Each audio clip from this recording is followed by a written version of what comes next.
यहाँ पे टोटल 3 बार जोर हुआ था। फर्स्ट टाइम 1303 में अलाउद्दीन खिलजी आया था। यहाँ के राजा रावल रतन सिंह जी थे, उनके शुरू से कल्चर रहा है गर्दन कटा देंगे लेकिन सिर नहीं झुकाएंगे कभी से। अभी तक यहाँ पे एक ही वंश राज कर रहा है, पप्पा रावल का ही वंश, गोहिल वंश। लेकिन अपने को जो नाम सुनने को मिलेंगे आपको नॉर्मली गोहिल, सिसोदिया, आग्नेय चट्टान है। आग्नेय चट्टान देखिए यहाँ पर लिखा है पास से, देखो पास से।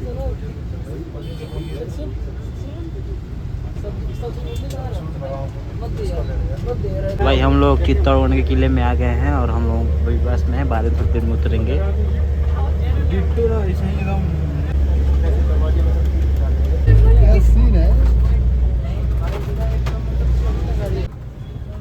लक्षी राम रामपुर कर दे, पीछे ले रखा दे भाई, तो इशारा कर दे। तो भाई हम लोग चित्तौड़गढ़ के किले में आ गए हैं, आप देख सकते हैं। जो नंगा हाँ भाई, तो सर जी लोगों ने गाइड किया है, तो फिर हम देखते हैं वो क्या क्या बताता है। फिलहाल हम लोग चल रहे हैं सर जी लोगों के पास।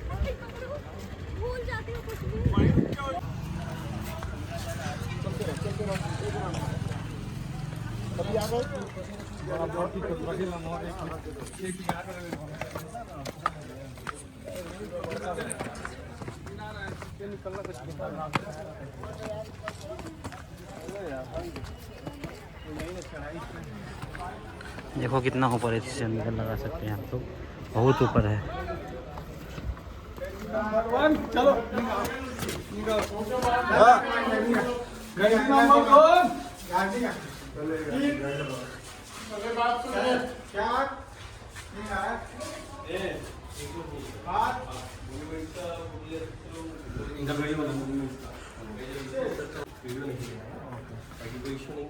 वीडियो नहीं लेना है।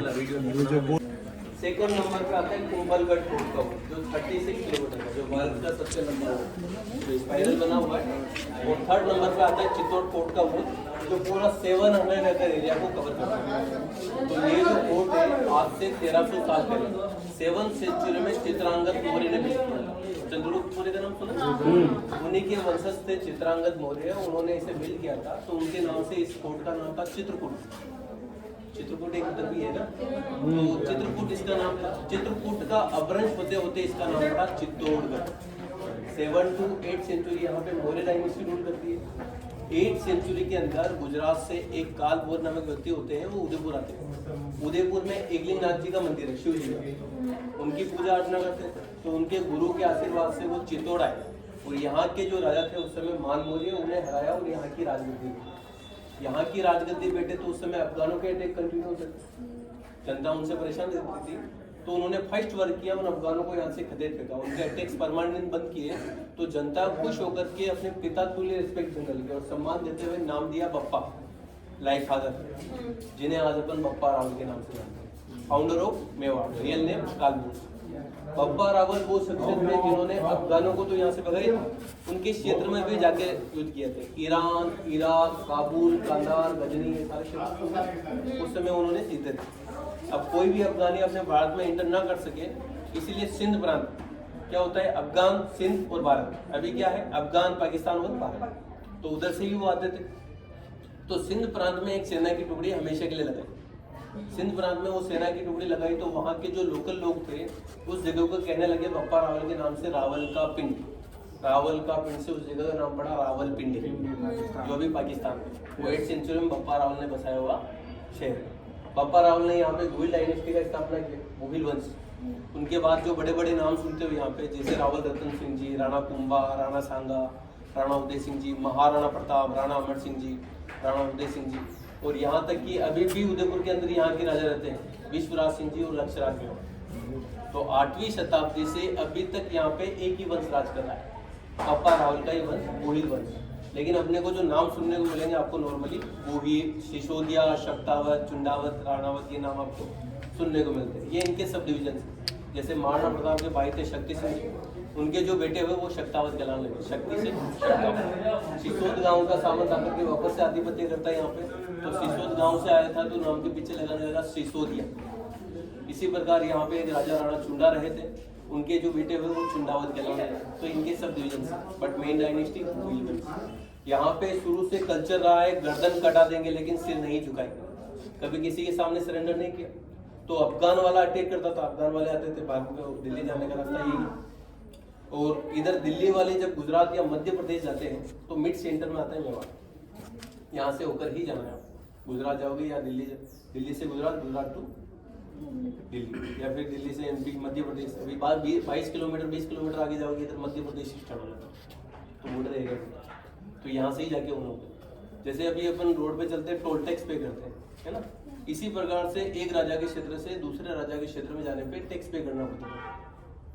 तो पूरा भारत दिल्ली के अधीन था, तो पूरा भारत दिल्ली को टैक्स पे कर रहा था, लेकिन मेवाड़ उनके अधीन नहीं था। तो दिल्ली वाला जब भी गुजरात जा रहा है यहाँ पे टैक्स पे करके जा रहा है, उधर से कुछ लूट के लेके आ रहा है तो टैक्स पे कर रहा है, तो उनकी आंखों में कटकता था या किसी जीता जाए ताकि आगे वाला रास्ता अपना क्लियर रह जाए। तो वो भी अटैक किया करते थे, तो अफगानों के इधर अटैक होते थे, इधर दिल्ली वाला अटैक करता था, दिल्ली वाला लेके आ रहा था वो भी सेना लेके बड़ी लेके आता था, क्योंकि दूसरे जो अधीन राज्य है उनकी सेना भी इंक्लूड रहती थी। तो यहाँ पे बड़े बड़े जो आक्रमण हुए थे वो 33 बार हुए थे। नॉर्मली किसी राजा ने उन मुगल से, जो दिल्ली का शासक होता था, उससे किसी राजा ने 15 युद्ध लड़े, किसी ने 25 और किसी ने 80 युद्ध भी लड़े, लेकिन 33 टाइम बड़े अटैक्स होते हैं जिसके अंदर सेना कंपेरिजन बहुत ज़्यादा था। आगे वाला डायलॉग लेके आ रहा है, अपने पास 50,000 है, 70,000 है, ऐसे जो अटैक हुए 33 बार। 33 बार में से भी 30 बार यहाँ के राजाओं ने जीत हासिल की, उन्हें हरा के भगा दिया, लेकिन 3 बार यहाँ के राजा या यहाँ के सेनापति ही लड़ते हुए वीर गति को प्राप्त हुए। तो यहाँ की औरतें वो नहीं चाहती है कि हम किसी के साथ संबंध बनाए बाहरी आक्रमणकर्ता के साथ, मुगल्स के साथ, तो उन्होंने अपनी सेल्फ रिस्पेक्ट, स्वाभिमान को बचाने के लिए अपने आप को जिंदा अग्नि में समर्पण किया, सेल्फ इमोलेशन। जब सिंगल लेडी करती है पति के डेथ के बाद तो उसे कहते हैं सती होना। जब बहुत सारी औरतें एक साथ करती है तो उसे कहा जाता है जौहर। तो यहाँ पे टोटल 3 टाइम जोहर हुआ। आपने पद्मावत मूवी देखा होगा अभी, तो आपको एक जोहर का पता होगा। इसी प्रकार से यहाँ पे 2 बार वो जोहर हुआ, टोटल 3 टाइम जोहर हुआ। जब वो बाहरी आक्रमणकर्ता फोर्ट के ऊपर आए तो उन्होंने इकोनॉमिकल और धार्मिक रूप से कमजोर करने के लिए यहाँ पे सब कुछ डिस्ट्रॉय किया, डायनामाइट लगा के ब्लास्ट किया। तो अपने को इस फोर्ट के ऊपर कुछ लग्जरी नहीं दिखाई देता, जैसे जयपुर दिल्ली देखोगे आपको सुंदर महल देखेंगे, यहाँ ऐसा कुछ भी देखने को नहीं मिलेगा। कंप्लीट रूइंस फोर्ट, पूरा खंडर फोर्ट है, सब कुछ तोड़ा हुआ। यहाँ पे आप जो भी देखने वाले मिनिमम 500 साल पुराना। यहाँ से उदय सिंह जी उदयपुर मूव करके गए थे, कैपिटल वहाँ शिफ्ट कर दिया था, बाद में सारा डेवलपमेंट वहाँ, उसके बाद यहाँ पे कोई डेवलपमेंट नहीं हुआ। तो जो भी देख रहे हैं मिनिमम 500 साल पुराना देखने को मिले। यहाँ पे टोटल 3 बार जोर हुआ था। फर्स्ट टाइम 1303 में अलाउद्दीन खिलजी आया था, यहाँ के राजा रावल रतन सिंह जी थे, उन दोनों के मध्य युद्ध हुआ। रावल रतन सिंह जी लड़ते हुए वीर गति को प्राप्त। उनकी पत्नी रानी पद्मिनी वो नहीं चाहती है कि हम किसी के साथ संबंध बनाए, रिलेशन बनाए, तो उन्होंने अपनी सेल्फ रिस्पेक्ट को बचाने के लिए एक पौंड के अंदर, तालाब के अंदर पवित्र लकड़ियाँ जो होती है वो सारी डाली, 16 श्रृंगार गहने वगैरह सारे पहने, स्पेशल क्लोथ जो होते थे नेचुरल फाइबर से वो पहने, भगवान की पूजा अर्चना की और अपने आप को जिंदा किया। रानी ने तो किया ही था, रानी के साथ में सैनिकों की पत्नियां, काम करने वाली पत्नियां, उनकी बच्चियां, सब समझ करीबन 16,000 रुपीज, 16,000 वीरांगनाओं ने रानी पद्मिनी के साथ में जोहर दी। जब अलाउद्दीन खिलजी कोर्ट का है, ना रानी है, ना लेडीज है, ना धन, कुछ नहीं मिला, तो सब कुछ तोड़ा। फर्स्ट टाइम रानी पद्मिनी जोड़ किया था। सेकंड टाइम 1535 के अंदर गुजरात से बहादुर शाह था। तब यहाँ के जो राजा थे राणा सांगा, उनकी ऑलरेडी डेथ हो चुकी थी खानवा युद्ध के बाद। यहाँ पे सेना कम हो चुकी थी, वैसे भी बड़ा कोई लीडर नहीं था, कमांडो लड़ते हुए वीर गति को प्राप्त। यहाँ की राजमाता रानी कर्णावती, फिर से वो नहीं चाहती कोई भी लेडी सरेंडर करे किसी के सामने, तो फिर से रानी कर्णावती की लीडरशिप में 13,000 लेडीज फिर से जोड़ गए। पहले 16,000 फिर 13,000। थर्ड टाइम अकबर आता है 1568 के अंदर। तब यहाँ के जो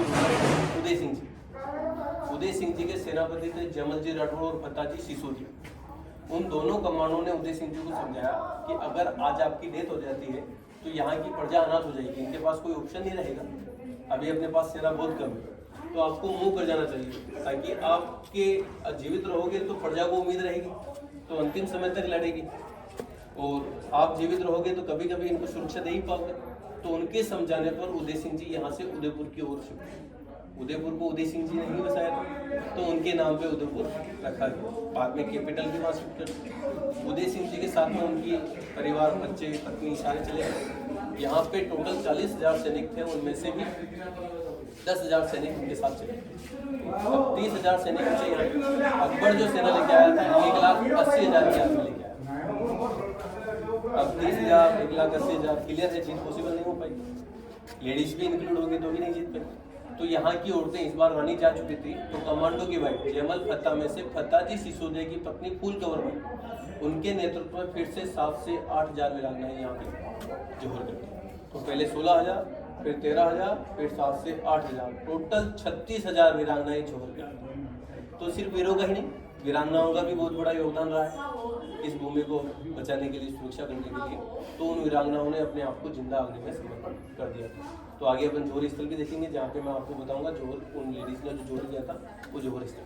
अभी ये जो महल देख रहे हैं इसे कहते हैं रॉयल पैलेस, राजा और रानियों का रहने का घर। सारे राजा रानी ये रहते थे। सिटी पैलेस देखा होगा आपने, चित्तौड़ का सिटी पैलेस हो गया एक तरह से। लेकिन यहाँ पे राणा कुंभा ऐसे राजा हुए हैं जिन्होंने पूरे मेवाड़ के प्रोटेक्शन के लिए, जैसे ये कैपिटल था तो इसके प्रोटेक्शन के लिए 32 किले अकेले उन्होंने बनवाए। जैसे कुंभलगढ़ फोर्ट नाम सुना होगा, अचलगढ़ फोर्ट नाम सुना होगा, उन्होंने बनवाए थे उनके टाइम पीरियड, सुरक्षा प्रोटेक्शन फोर्ट। तो यहाँ पे भी डेवलपमेंट उन्होंने करवाया था ज़्यादा, गोल्डन टाइम पीरियड रहा था।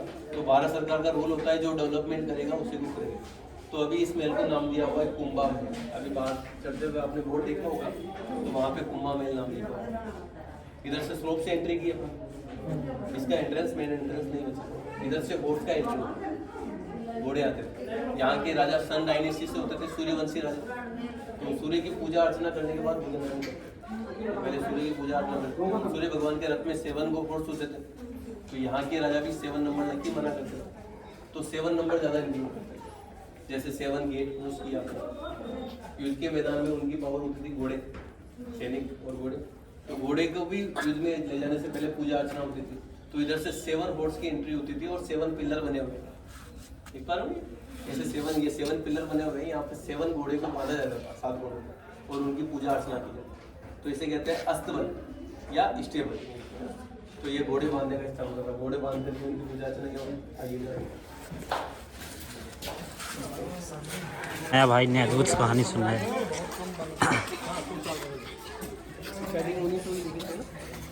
सामने जो बालकनी देख पा रहे हो, यहाँ पे सूर्य उदय होता है तो उसका पूजा अर्चना किया जाता है पूर्व दिशा में। लेकिन अभी बादल हो गए तो सूर्य नहीं दिखाई देता, पूजा अर्चना करना जरूरी है ना। तो अल्टरनेट एक अष्ट धातु का सूर्य बनाए, जिसके ऊपर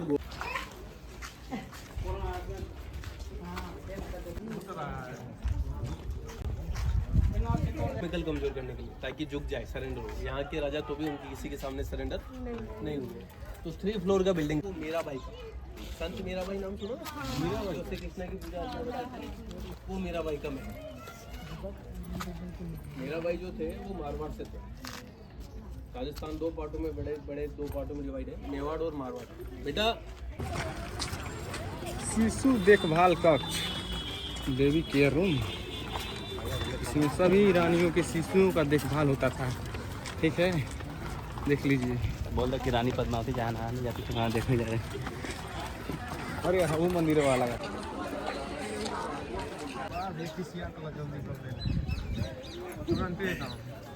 हाइपर हो जाता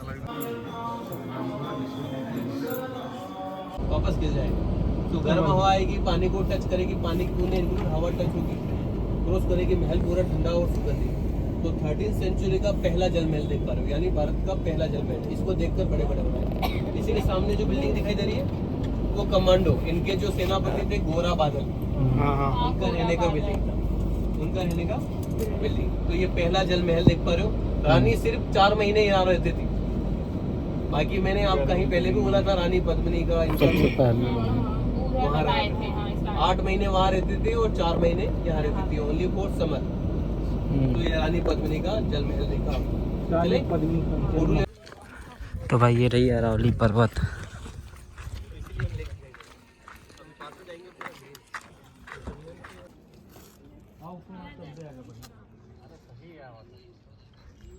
यहाँ पे मीराबाई को श्री कृष्ण दर्शन दिए थे।